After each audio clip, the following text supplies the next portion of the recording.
नमस्कार मित्रों, the press Hindi के साथ हैं आप और मैं हूं शरद। मध्य प्रदेश की राजधानी भोपाल में गर्मी के बीच बारिश की फुहारें तो गिरी, लेकिन सियासी तपिश को कम नहीं कर पाई। अचानक से सब कुछ 6 साल पहले की दिशा में दौड़ने लगा। मिडनाइट पॉलिटिक्स जैसे शब्द मीडिया की सुर्खियों में छा गए और राजनीतिक नफे नुकसान का गणित शुरू हो गया। ये गणित अभी जहां तक पहुंचा है वहां तक तो ठीक है, लेकिन इससे थोड़ा भी आगे पीछे हुआ तो इसकी भारी कीमत कांग्रेस को चुकानी पड़ सकती है। नमस्कार, मैं हूं शरद और आप हैं द प्रेस हिंदी के साथ। कहते हैं मैदान खेल का हो या सियासत का, जब लगे कि गेम चेंज हो सकता है तो ताकत पूरी झोंक देनी चाहिए। हो सकता है इसमें एथिक्स सामने आए, तब के लिए याद रखें everything is fair in love and war. अब आते हैं उस गणित पर जिसे लेकर बीजेपी की रफ्तार रॉकेट से भी ज्यादा है और कांग्रेस की घबराहट हार्ट अटैक से ज्यादा। दरअसल जून के महीने में मध्य प्रदेश में राज्यसभा की 3 सीटें खाली हो रही हैं। उससे पहले इसके लिए चुनाव होने हैं। इन सीटों में 2 बीजेपी और 1 कांग्रेस की है।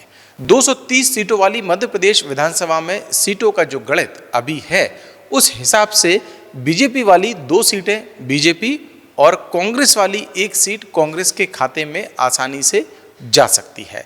लेकिन विधायकों की संख्या के जो विकेट एक एक कर गिर रहे हैं, उसने कांग्रेस के खेमे में घबराहट बढ़ा दी है।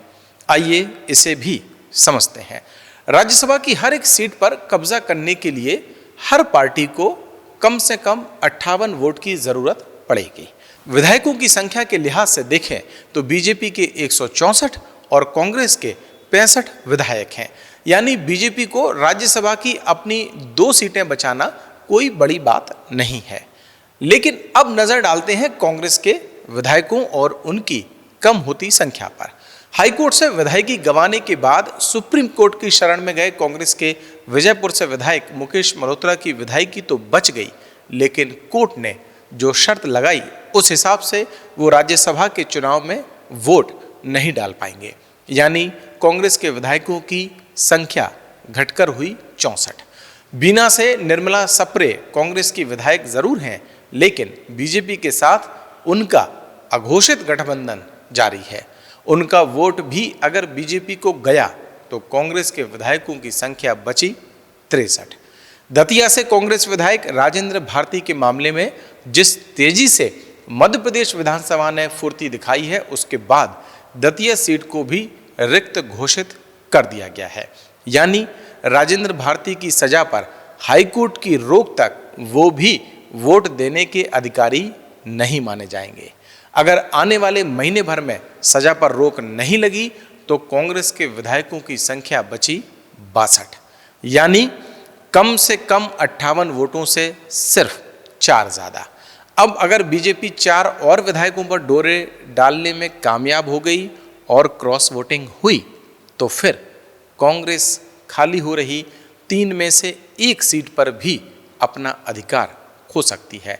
नेता प्रतिपक्ष उमंग सिंगार ने सोशल मीडिया पर किए अपने एक पोस्ट में इसे लेकर चिंता जाहिर की है और उन्होंने इनके अलावा 2 और विधायकों की विधायकी को लेकर आशंका जाहिर की है।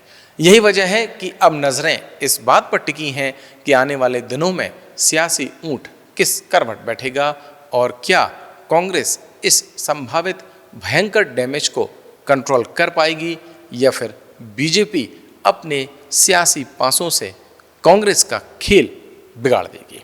अगर हमारी ये रिपोर्ट आपको पसंद आई हो तो आप हमें कमेंट करके बता सकते हैं और अगर अभी तक आपने द प्रेस हिंदी को लाइक और सब्सक्राइब नहीं किया है तो अभी करें और मुझे दें इजाज़त। नमस्कार।